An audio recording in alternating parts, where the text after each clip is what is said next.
நிறைவுடைய வாழ்வை வாழ்வதுதான் இந்த உலகத்திலே செல்வந்தனுடைய வாழ்வு. கோடிகளை வைத்திருப்பதோ அல்லது சொத்துக்களை உலகம் முழுக்க குவித்திருப்பதோ ஒரு செல்வந்தவனுடைய வாழ்வல்ல.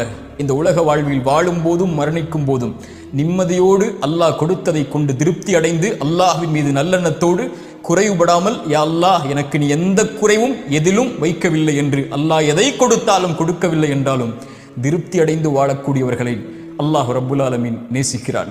மனிதா, இந்த உலக வாழ்வில் நீ எதை தேடினாலும் ஒரு நாள் உன்னை விட்டு அது பிரிந்துவிடும். நீ யாரை நேசித்தாலும் அவர்களும் உன்னை விட்டு பிரிந்து விடுவார்கள். அவர்கள் உன்னை மறந்து விடுவார்கள் விரைவில். போன தலைமுறையுடைய செல்வந்தவர்கள் யார் என்று நமக்கு தெரியுமா? இந்த தலைமுறையில் நமக்கு தெரியும். போன தலைமுறையில் யார் செல்வந்தவர்கள்? அவர்கள் பேர் என்ன? எங்கு வாழ்ந்தார்கள்? என்ன அடையாளம் இருக்கிறது? உலகம் மறந்து விட்டது. ஆனால் யாரை உலகம் நினைவு கூறும் தெரியுமா?